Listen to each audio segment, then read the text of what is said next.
This is Athens, city of the gods, cradle of Western civilization. I've never been here before now, or to Europe at all for that matter. I am thousands of miles away from home. I'm joining a team of people I hardly know, and we have 1 week to complete a movie.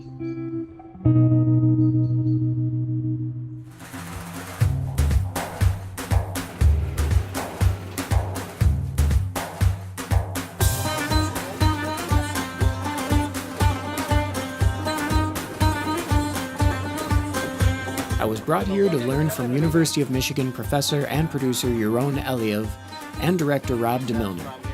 I'll eat saganaki, point dramatically, row a boat, and most importantly, join their production team to help with directing of photography. That's me, by the way. Greece is one of the most spectacular places in the world to shoot a film. But one doesn't simply walk into Athens and roll camera. It will take a team from across the University of Michigan campus and around the world.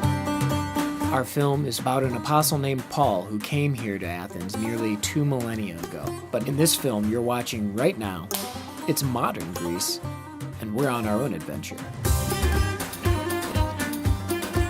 I have a bunch of clowns with me, and I really don't know what to do. It's going to be a very bad weather, no? Breaking the law. We'll need to get government permission to shoot, get up before the sun to beat the tourists, improvise with a small crew, and share a determination to still have fun on the ride of our lives.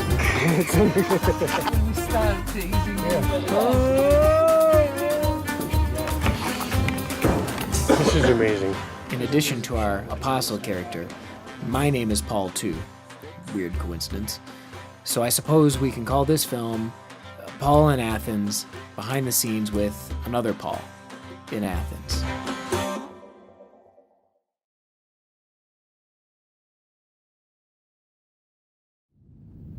The first thing one must do getting from Detroit to Greece is take a flight.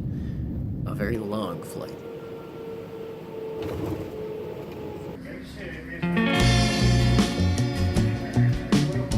We had finally arrived. Now we had only a couple of days before filming to get to know the city, procure equipment, location scout, meet each other, and get our cast finalized.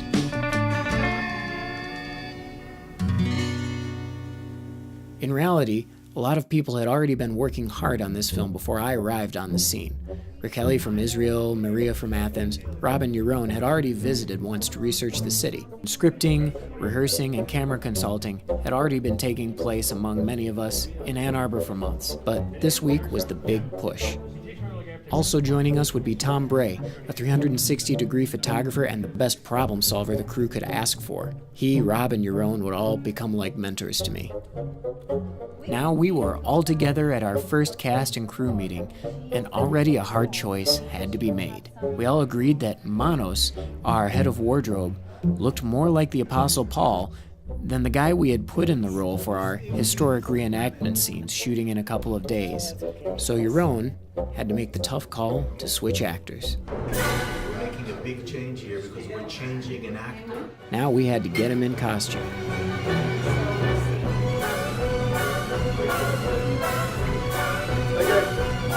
Makeup's gonna need a lot of pancakes.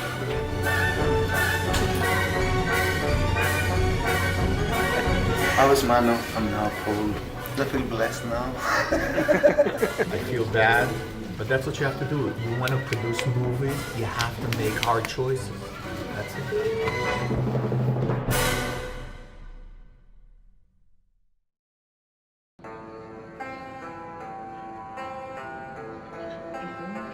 I had to get over to the rental house with Tina, our production assistant.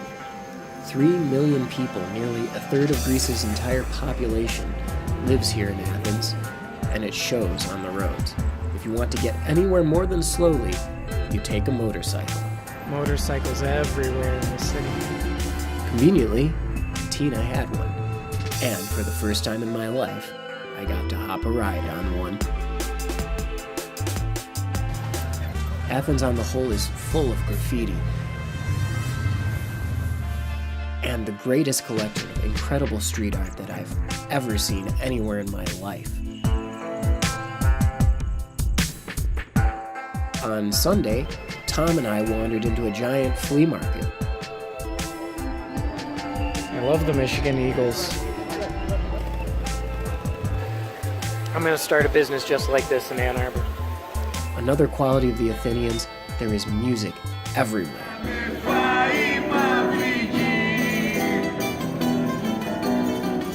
The team was now hard at work scouting locations, as I, for the first time in my life, got to stand before human constructions that are thousands of years old.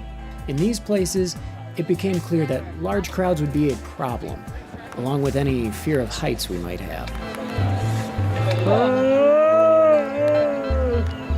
Where are we at in the production, you know? Tell the world. The team is the best team I've ever had. I have Rob, I have Raquel. I can't go wrong. I feel amazing. It's the best way to do it. Yes. All right. Tomorrow, production begins. First day of shooting. Shooting begins early on Monday, and we're off to the National Archaeological Museum of Athens. Seen as one of the world's best museums, this building houses perhaps the world's greatest collection of Greek artifacts. Rome's teleprompter ready. This is a pretty busy place on any given day, so we had to get in early with special permission before the museum opened. So, Yaron, I don't want to make you nervous, but are you nervous? Studying your lines? Oh, no, you're on Facebook. I don't think I'm nervous yet, but I don't know what I'm in for. Let's see what happens.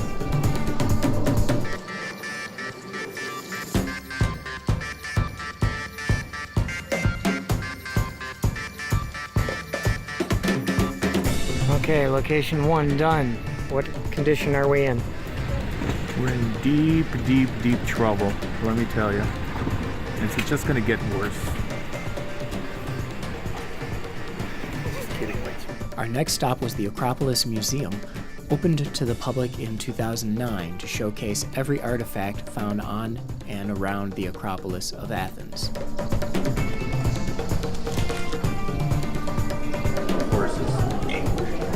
So you want like a low angle? So what are you doing there? This is a Ronin gimbaled stabilizer. But see how it keeps, if I get extreme with it, it falls out. Find out what the shot is. Yeah. This place was pretty cool, and so was the view of the Acropolis. Morning at the Areopagus, a famous rock outcropping with a golden view. This site was relevant to our film as the location of a famous sermon given by the Apostle Paul during his first century visit. This is scene 17. 17. Job done. This will blind him, but Yeah. we've got... How long has it been that you've been doing the reflector job? Well, I'd have to think about that. Kind of reflect on it, if you will. But pretty much all my life, yeah. I gotta go bounce. Bye. Thank you very much. Tom got some great 360-degree footage here, which you can find along with a lot more on the Paul in Athens website. Next, you may ask, how do you recreate a market from 2,000 years ago? Or you may not, but we found out. It takes half of a prop rental shop, virtually our entire cast, and creative camera angles. This is our biggest setup of the shoot, so I wanted to get this one. The Ben-Hur. Yeah, the Ben-Hur. Exactly. Chariots, the whole thing. Those get here later. It was here that Manos first stepped onto the scene in costume as Paul the Apostle.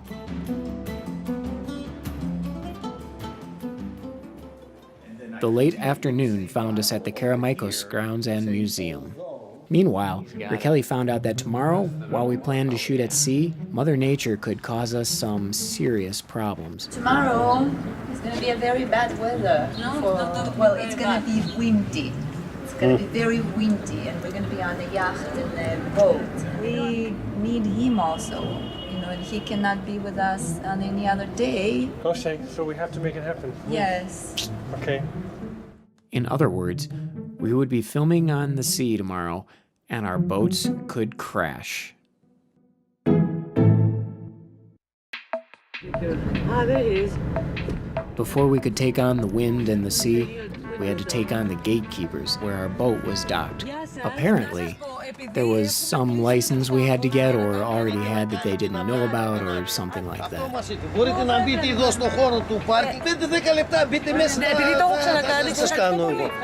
Smooth talking from Tina behind the wheel got us past that one and onto our chartered camera boat. We needed a second ancient-looking boat to put our apostle character on. Finding one was a challenge, but one Raquel and Maria were up to, eventually turning one up from the local Boy Scouts outfit, who made great extras too. The boat had a modern motor that had to go for our filming. For a few moments I was pretty worried it might go to the bottom of the sea. Once we had our sea legs under us, we got some fantastic footage from on board and from a drone. Cool. A good time was had by all as we brought the ancient Paul to the modern world. Now we had to film the boat landing on camera. Finding undeveloped shoreline that could pass as the year 50 was hard. Landing the boat in this wind without any modern landmarks accidentally in frame proved harder. The buoys are in the shot. And drew an audience.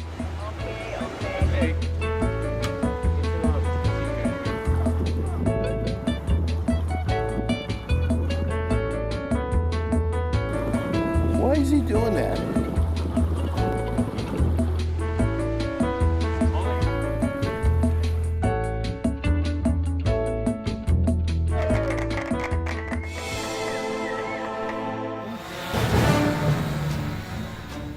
By the next morning, we had entered the home stretch of shooting. The Temple of Zeus, over 600 years under construction, and once 104 massive columns, its surviving 16 are still humbling to stand before. And once again, we sent in the drone. Became a fan.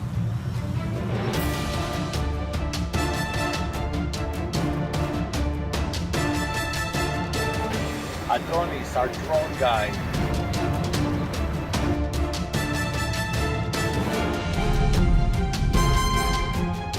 Next, we journeyed the long climb up Mount Lycabettus to a small outpost with the best view of the entire city.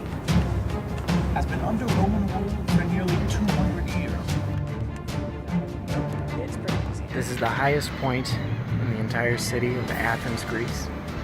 There was a great view of just about everything from here, including our next and last stop early tomorrow morning, the Acropolis. And so the intrepid travelers wind their way back down the rugged mountain.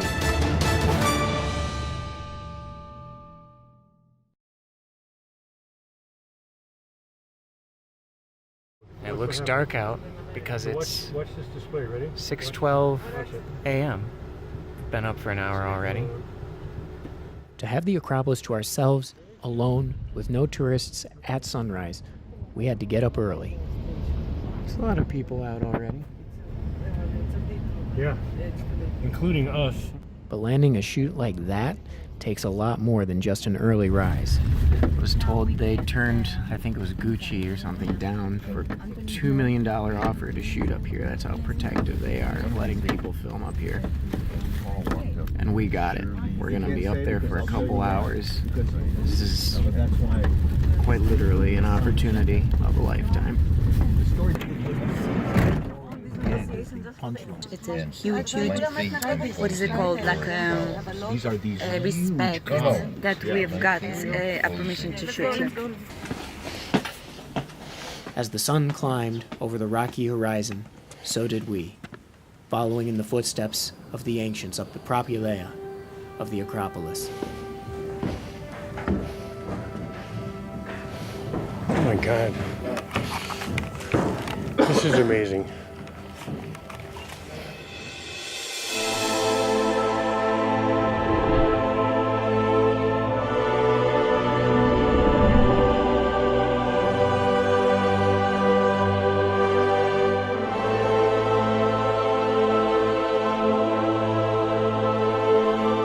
We found ourselves savoring a special moment in time. Some 40,000 people visit this place daily, but we have the entire Acropolis to ourselves at dawn.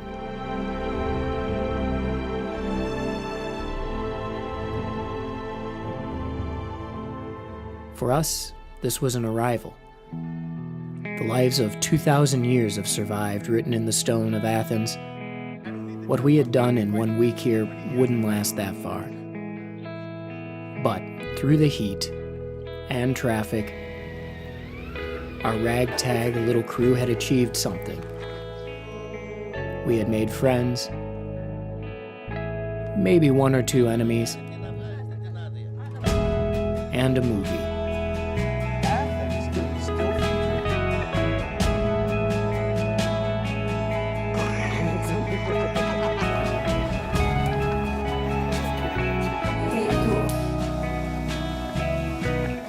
For at least the length of our lives, our little movie would do.